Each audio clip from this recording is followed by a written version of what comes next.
بسم اللہ الرحمن الرحیم۔ آج کی ویڈیو میں آپ کو یہ بتاؤں گا کہ ایک بیماری جو بار بار کسی مریض کی ٹھیک ہو کے پھر لوٹ آتی ہے، پھر وہی مسئلہ اس کو دوبارہ واپس آ جاتا ہے،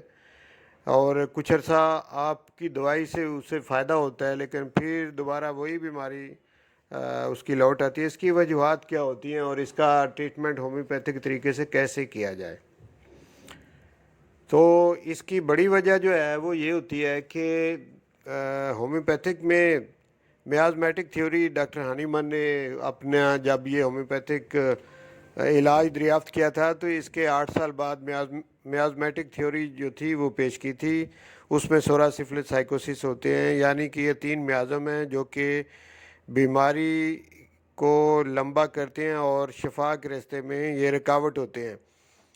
تو جب کسی مریض کی بیماری بار بار لوٹ آتی ہے تو اس کا مطلب یہ ہوتا ہے تو یا تو اس میں سورا ہے یا سفلس ہے یا سائیکوسس، کوئی نہ کوئی میازم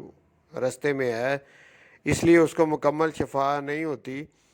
تو پھر اس کا طریقہ یہ ہوتا ہے کہ ڈیپ ایکٹنگ ریمیڈی جو ہے یہ اس کو دینا پڑتی ہے۔ مثال کے طور پہ آپ کے پاس کوئی مریض آیا جس کو آپ بیلاڈونا دیتے ہو اور وہ ٹھیک ہو جاتا ہے،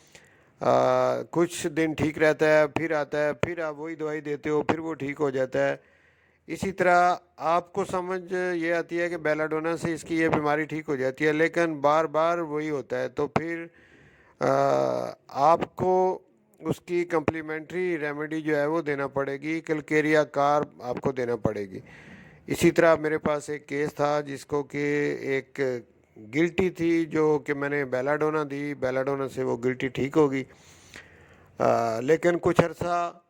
گزرنے کے بعد کوئی 2-3 ماہ کے بعد وہی پیشنٹ دوبارہ آیا اور اس نے کہا اسی جگہ پہ دوبارہ گلٹی ہوگی، پھر میں نے بیلاڈونا دی، پھر وہ ٹھیک ہو گیا، اور پھر کوئی 2-3 ماہ کے بعد وہ دوبارہ آیا تو اس نے کہا کہ اسی جگہ پہ پھر گلٹی ہو گئی ہے۔ تو اس کے بعد جب میں نے کلکیریا کارب کی ایک ڈوز اس کو کھلا دی تو دوبارہ اسے گلٹی نہیں ہوئی، تو یہ اس کی کمپلیمنٹری میڈیسن تھی۔ اسی طرح سے کوئی پیشنٹ ہے وہ کالوسنت سے ٹھیک ہو جاتا ہے لیکن بار بار اس کی وہی علامت سامنے آ جاتی ہے کچھ عرصے کے بعد، تو اس کو کالی کارب دینے کی ضرورت ہوتی ہے۔ اور اسی طرح سے میگنیشیا فاس سے جو مریض ٹھیک ہوتا ہے لیکن بار بار وہی علامات اس کی سامنے آ جاتی ہیں تو اس کو کمپلیٹ کرنے کے لیے آرسینک دینا پڑتی ہے۔ تو آج کی ویڈیو میں نے یہی نقطہ آپ کو سمجھانا تھا کہ اگر کوئی کیس آپ کا اس طرح سے ہو کہ جس کی آپ کو سمجھنا ہو کہ بار بار اس کی وہی بیماری لوٹ آئے، تو اس میں یہ طریقہ جو ہے یہ اختیار کرنا پڑتا ہے۔ تو مجھے امید ہے کہ آج کی اس ویڈیو سے آپ نے بہت کچھ سیکھا ہوگا، خاص کر کے میرا اشارہ میرے جو جونیئر ہومیوپیتھک ڈاکٹر ہیں ان کی طرف ہے، تو میں نے ویڈیو بھی انہی کے لیے بنائی، لیکن جو پڑھے لکھے لوگ ہومیوپیتھی سے لگاؤ رکھتے ہیں، جو اپنے طور پہ اسٹڈی کرتے رہتے ہیں، ان کے لیے بھی یہ فائدہ مند ہے۔ یہ میں نے ایک اصول بتایا کہ جب کوئی بیماری بار بار لوٹ آتی ہے تو اس کو کنٹرول کرنے کا یہ طریقہ ہے۔ تو بہت شکریہ، انشاءاللہ اسی طرح کی اور